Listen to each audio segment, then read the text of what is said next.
Hi అండి, welcome to నిర్పుడీస్ cooking and vlogs. Dream it created with Ranjitha. మీరు first time నా ఛానల్ చూస్తున్నట్టయితే సబ్స్క్రైబ్ చేసుకోండి. ఈరోజు అయితే నేను వంకాయ ఉప్పు చేప కర్రీ అయితే చేస్తున్నాను. ఈ కర్రీ ఎలా చేయాలో చూద్దాం రండి. ఈ కర్రీ చేసుకోవడం కోసం అయితే ఫస్ట్ ఉప్పు చేపలను అయితే క్లీన్ చేసుకోవాలి. దీనికోసము స్టవ్ మీద వాటర్ పెట్టుకుని అవి బాగా బాయిల్ అయిన తర్వాత ఉప్పు చేప ముక్కలు దాంట్లో వేసేసి ఒక 5 to 10 minutes స్టవ్ ఆఫ్ చేసి పక్కన పెట్టేసుకోవాలి. ఇలా చేస్తే ఉప్పు చేపలో ఉన్న స్మెల్ కూడా పోతుంది అండ్ ఆల్సో దాంట్లో సాల్ట్ కూడా తగ్గుతుంది. స్కిన్ కూడా చాలా ఈజీగా రిమూవ్ అయిపోతుంది.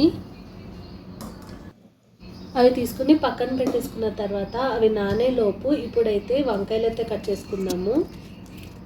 వంకాయలు చిన్నగా కాదు పెద్దగా కాదు మీడియం సైజులో కట్ చేసుకుంటే సరిపోతుంది.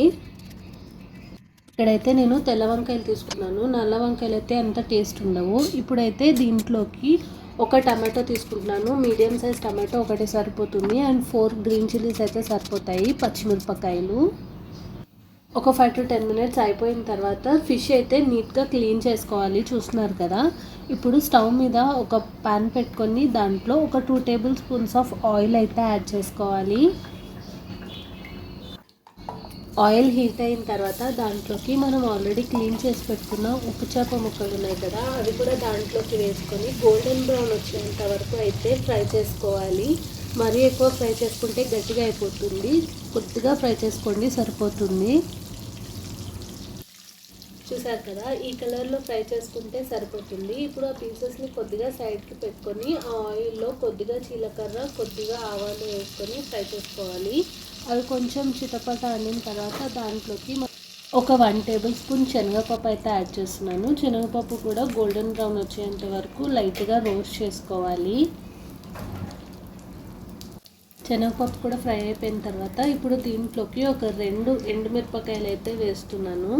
ఎండుమిరపకాయలు మీ ఇష్టము, వేసుకుంటే వేసుకోండి లేకపోతే అవసరం లేదు.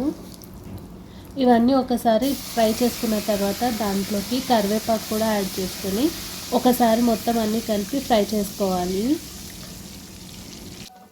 ఇప్పుడు ఇవన్నీ ఫ్రై అయిపోయిన తర్వాత మనం ఆల్రెడీ చాప్ చేసి పెట్టుకున్న గ్రీన్ చిల్లీస్ ఉన్నాయి కదా, పచ్చిమిరపకాయలు, అవి కూడా ఈ ఆయిల్లోకి యాడ్ చేసుకొని ఫ్రై చేసుకోండి.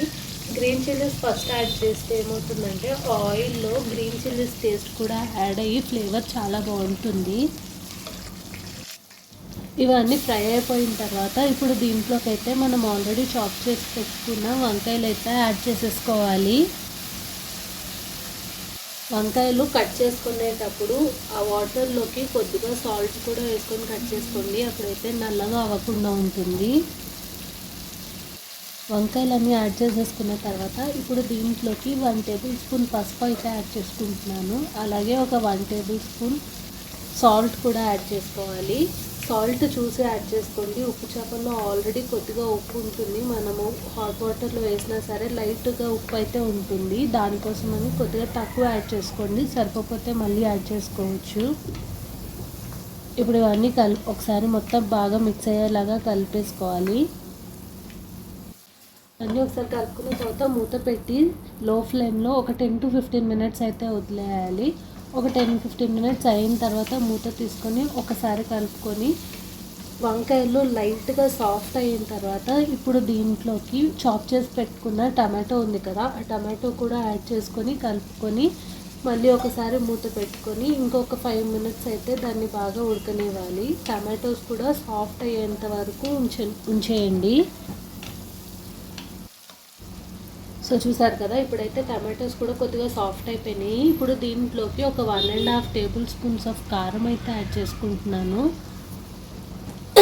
ఇప్పుడు దీంట్లోకి ఒక 1/2 tablespoon ధనియాల పొడి కూడా యాడ్ చేసుకుంటున్నాను. ఒకవేళ మీకు ఇష్టమైతే జీలకర్ర పొడి కూడా కొద్దిగా యాడ్ చేసుకోండి, అది కూడా బాగానే ఉంటుంది. నేనైతే ఇక్కడ యాడ్ చేయలేదు.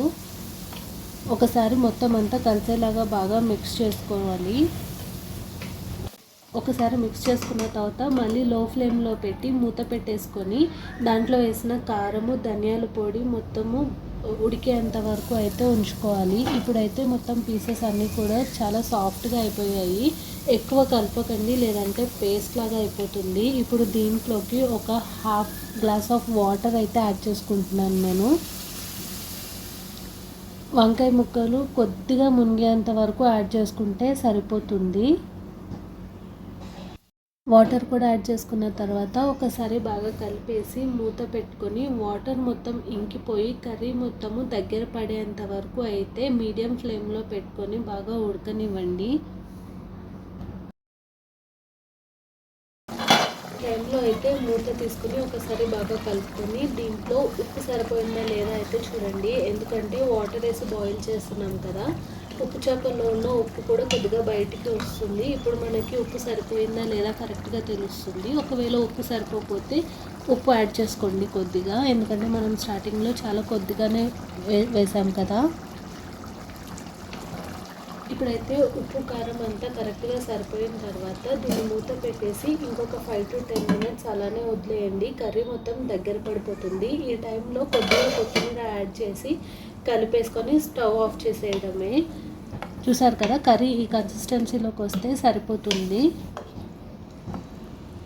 సో చూసారు కదా, మనం చేసుకున్న వంకాయ ఉప్పు చేప కర్రీ అయితే రెడీ అయిపోయింది. ఈ వీడియో మీకు నచ్చినట్టయితే లైక్ చేయండి, షేర్ చేయండి, కమెంట్ చేయండి. నెక్స్ట్ ఏ వీడియో చేయాలో కామెంట్ సెక్షన్లో చెప్పండి.